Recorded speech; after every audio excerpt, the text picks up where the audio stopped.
السلام علیکم بہن، کہاں سے کال فرمایا آپ نے؟ وعلیکم السلام، میں فاطمہ رضوی فرام پاکستان کراچی۔ جی السلام علیکم سسٹر، خیریت سے ہیں انشاءاللہ؟ آپ ٹھیک ہیں؟ الحمدللہ، آپ کیسے ہیں؟ اللہ تعالیٰ کا احسان ہے۔ آپ کے بعد میں مولوی خلیل صاحب کو لے لوں گا، علامہ خلیل صاحب کو۔ جی بات کریں سسٹر، کس موضوع پہ بات کرنی ہے آپ نے؟ اچھا میں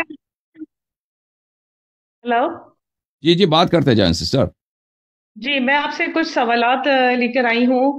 ایک تو سب سے پہلے تو کہ میں جو ہوں سنگل پیرنٹس ہوں، I am single parents, I move my family alone. تو جی جی مجھے یہ چیز سوچ کر اس چیز کا کانشیس رہتی ہوں کہ محرم نامحرم جو ہمارے یہاں کہا جاتا ہے کہ آپ نامحرم سے تو بات بھی نہیں کر سکتے ہیں ہنس کے، اور یا جیسے بھی تو میری تو زندگی میں زیادہ تر جو ہے وہ معاملات جو ہیں وہ گھر سے نکلنے کے بعد سارے جینٹس ہی ٹکراتے ہیں، چاہے وہ سبزی والے ہوں، فروٹ ہوں والے ہوں، میری جاب ہو، میرے بچوں کا ایجوکیشن ہے، جو بھی ہے وٹ ایور۔ تو جی جی ایسی عورتوں کے لیے کیا حکم ہے؟ مطلب وہ جہنمی ہے یا وہ واجب نہیں نہیں القتل ہے؟ نہیں نہیں نہیں۔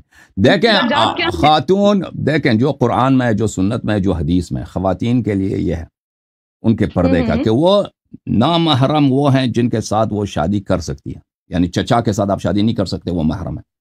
بھتیجا آپ کا محرم ہے۔ جن لوگوں کے ساتھ شادی ہو سکتی ہے وہ نامحرم ہے۔ جن کے ساتھ شادی آپ کا ناممکن ہے، مثلا آپ کا بیٹا ہے، آپ کے والد صاحب ہیں، ماموں صاحب ہیں، جن سے شادی نہیں ہو سکتی، یہ محرم ہے۔ جو لوگ نامحرم ہیں ان سے آپ نے بال چھپانے، چہرہ چھپانا واجب نہیں ہے۔ ہاتھ جہاں تک آپ کڑیاں پہنتی ہیں، وہ ایریا جہاں پہ کڑی ظاہر ہوتی ہے وہ بھی چھپانا اس کا ضروری نہیں ہے۔ اس کے علاوہ وہ چھپانا ضروری ہے۔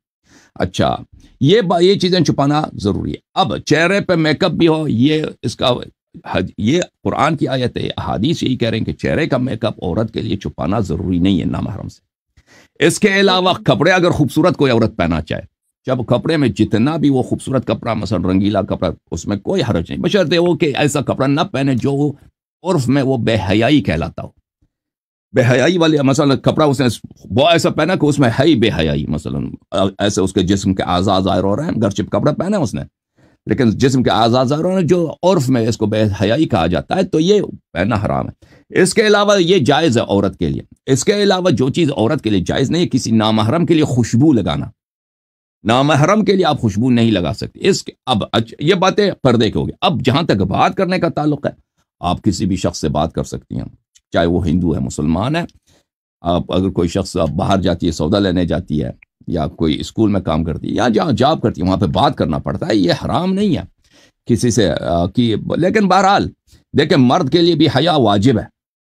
حیا ایک ایسا باؤنڈری ہے کہ اس کا تعین انسان کا ضمیر، انسان کا وجدان آپ کے کانشنس کرے گی، ٹھیک ہے نا؟ مرد کو بھی بحیا رہنا ہے، عورت کو بھی بحیا رہنا ہے۔ جہاں بھی انسان کام کرتا ہے یا کرتی ہے، یا وہ پارک چلی جاتی ہے، یا سبزی لینے جاتی ہے، یا گوشت لینے جاتی ہے، یا بس میں سفر کر رہی ہوتی ہے، تو بہرحال ہر حالت میں یہ پردے کے ساتھ ساتھ اس ہر شخص کے گفتگو میں، ہر شخص کے تخاطب میں، چاہے وہ مرد ہے چاہے عورت ہے، اس میں حیا کا اس نے لحاظ رکھنا ہوتا ہے۔ تو یہ چیزیں واجب ضروری ہیں، ٹھیک ہے نا؟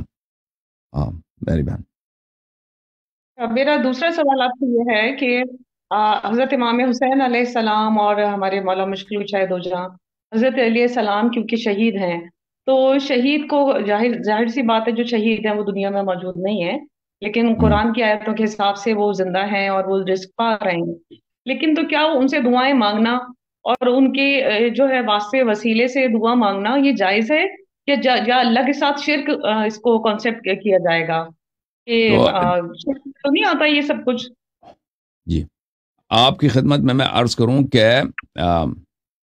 دیکھیں میری بہن، یہاں پہ ایک بات یہ ہے کہ واسطے دینا تو کوئی اس کو منع نہیں کرتا نا، واسطہ ان کے واسطے سے آپ اللہ سے طلب کریں، یہ تو وہابی بھی اس کو منع نہیں کرتا ہے۔